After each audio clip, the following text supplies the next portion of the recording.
Uh, Today, at the moment, I've been just thinking about all these cooling issues and all these weird things that I've been noticing with recently our cars. Um, I'm just gonna say this isn't from my car, but this is pretty much crappy water that's just rusty and dirty and all sorts. This bucket had rusty water in it. I don't actually have any pictures or anything, so I can't really show anything other than that water. But we're putting cleaning solution into the operating vehicle and we've discovered a few things. So, I came prepared for doing a job on my dad's car. And I bought these two items. Now, this was used to try and help get rid of some of the crap in the system like the rust, but it can't get rid of the rust according to what it says on the bottle. The stop leak was because we weren't sure if there was a problem or not. I'm going to return that because we don't actually have a problem that this can fix, which is kind of a shame, but at the same time it's good. I get my money back because we identified something really interesting. Most people would assume you had a blown head gasket if your water was getting pushed into the overflow bottle. In most cases I found that to be true. However, with our cars, I've recently had a weird speculation. So my car was pushing out coolant again because I pushed it up a hill and it kind of didn't say the temperature was going up, but it did, and it pushed out water and it didn't pull nothing back in. However, on its own, Dad's home with the car. On its own, it fixed itself, and well, I don't know how long that is going to last. I don't really want to touch anything, so I don't want to have to retorque the head bolts. But I came to an idea that even though I've done everything properly, yeah, park it. Go ahead. That's what I left it there for. I came to speculation that even though I've done everything properly, maybe this could be a reason why I'm having problems. So, what this is Tectaloy, and we've been using this for years. Now, we've never really had any extreme conditions for a high quality coolant. And we always considered this high quality, but someone said to me, it's crap because this stuff leaks through all the seals. I just heard my dad crack the latch for his hood. But this is a type B coolant. So I'm pretty sure this is not suitable for our vehicles for certain conditions, but this is this provides optimum protection against corrosion. Is suitable for use in all vehicles not requiring antifreeze protection, both petrol and diesel. That means this is not really good for lowering the boiling point of water, and it's not good for antifreeze. So it helps, but this is more of a corrosion inhibitor. So if you're doing local driving, it's probably okay, but if you've got high performance things you need to do with it, it's probably not. I'm just reading this to see if it says anything, but it says it on the back of the bottle. It's type B, if it's readable to you guys. So I did a little tiny bit of research, and on their website they did talk about the types of coolants and what they have and what they don't have. But this particular one, not because it was for years and we've never had problems, up until recently. Now, I had 2 bottles of the stuff, actually maybe even 3, and they're not actually around here, probably because they're all been used up. So that's why I'm looking back here again. I wanted to see if I still had an old bottle of the stuff with at least a little bit in it, because that is a very old bottle. That's like years old. I have another bottle or 2. I have more bottles, but everything seems to go disappearing in this clutter and mess.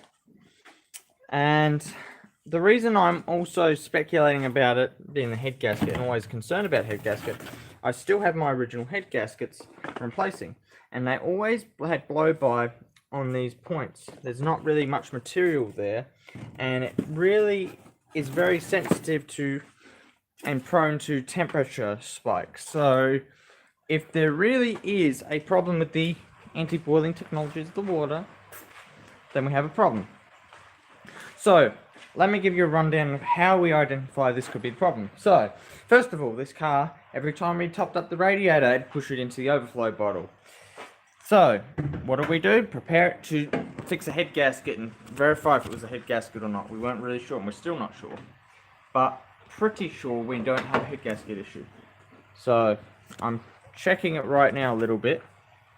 Actually, there is not very much pressure in this hose compared to how it is. It's brand new, fresh, hot. That's actually right for what it is. Normally when you try to squeeze a hose, it's like really rock hard when it's hot and you've got a compression leak. In this case, it seems pretty good. Now, I believe there's also more pressure from a liquid that will open up the valve in the radiator cap, whereas air is like compresses. So when it goes to push up the radiator cap, the air itself compresses, and for some reason the hoses are harder. I don't actually know why. All I can tell you is that's what I've found out with my experiences. It might also be because the temperatures aren't quite transferring correctly. Now, there's a way to actually see if this has actually still got a compression leak or not. While it's hot, sometimes when you shut it down, it will still keep bubbling, but you should see air bubbles coming out here, but there are no air bubbles. It's actually shut off, so you can't actually tell. It's not building up compression or nothing. But that hose being as soft as it is, to me, is a good sign. Now, the top hose is always hot. The bottom hose should be cold. But that's actually a lie. This top hose is actually still hot. The bottom hose is hot. This whole thing is really hot. So, let's work this out. First of all, car came to me, and it has rust in this overflow bottle, and we just saw that then. The whole system was full of rust. Now, every time this got driven, this radiator's level would go down, this bottle would fill up. After driving it a couple of times, trying to top it up and whatnot, like that, it still went down and that still overflowed. Now, after that, what we did, we pulled out the radiator and blasted the thing out with a high pressure cleaner thing. And we did that to the block as well. So we took out the thermostat, we took off the bottom hose, and we just blasted it. So we had an air compressor here with a hose and just pushed a lot of pressure through the system to try and pull out all the shit and the junk. So what we did that, and when the water was pretty much clear and not dirty like this, we then put everything back together, radiator when it was clean, engine when it was clean, and the heater core. Then we just put normal water in it. The same thing we've always been doing. Now, it's still got dirty water coming out because Dad hasn't put any additives in there for corrosion inhibiting properties, boiling inhibiting properties, antifreeze, nothing. Now, when he did that, the temperature was lower from getting rid of as much rust as he could out of the system. And on top of that, the water level in here has remained normal. It hasn't actually gone up or down. The overflow hasn't been pressurized with water and overflown, although Dad forcefully overflows it because he doesn't think this level down here is correct. He doesn't trust it. He likes overfilling things so he has plenty to work with. So essentially what we worked out is the rust and the contaminants in the water actually made it hold a lot of heat, made it boil up, and then made a huge amount of problems that we thought was a head gasket, but it's clearly not now. And it was just the water turning into vapor and just building up pressure from just the vapor and pushing it out. And then, because there was vapor in the system pushing out all the water, that air came up here and it turned into air, oxygen, and mist and whatnot, and then it just went normal to essentially going down. I don't think I can explain myself well because I don't know the engineering or science behind it. But essentially what happened was we boiled the water, it became like air, and we had air in the system that we couldn't get out, and it kept pushing out air because there was water constantly boiling over, which split, H2O into oxygen and hydrogen. I have no idea how it splits or what though. All I know is from boiling the engine as much as we have, it's done that.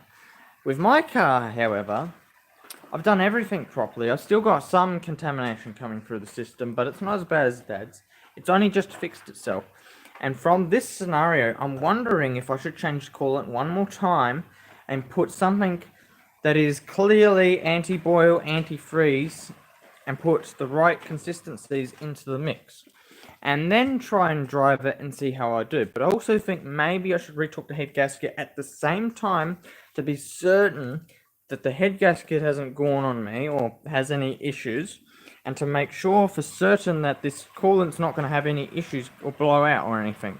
Because if I can get the boiling temperatures to be higher than 100, my car should hack the hills no problem. 120 is, I think, boiling point for those temperature things. 100 degrees when water boils over. 80 to 100, sorry. So I'm going to guess that's why I keep having problems with my head gasket going, because the coolant is not a good enough grade that it's good for local driving, but because it's, essentially they call it cheap garbage, it's as expensive as anything else with antifreeze in it. We're going to try that, and if it fixes the problem, then hey, my engine's still going. Also, from that scenario, if we put this in the car and we put green stuff in there and it blows the head gasket, we know for certain this thing is a rebuilt, balanced motor and everything. It shouldn't have problems. If it does, that's why we're going to put proper stuff in there to avoid all problems in the first place. So, guys, if you do have what seems to be a compression leak, one thing to check is what coolant do you have, and check if it has anti-boil properties. If it does not have anti-boil properties, it could be your water's boiling and it's messed up something, yes. And it also could be that if you retorque your head bolts on your head, it might actually fix the problem. In some cases. In my dad's case, I don't think so, because if he's blown out the composite material, well, there's not really much you can do about that. In my case, I have a steel section of the gasket where it kept leaking, so I'm gonna say I'm safe. Now, what I mean by safe and not safe is the fact is I have this solid gasket here, and it leaks only here. It's never leaked out this way. It's only leaked between the cylinders where there's high compression. Now, if there was a composite material like this stuff here that was in between here, I'd probably have problems beyond what you can see by eye.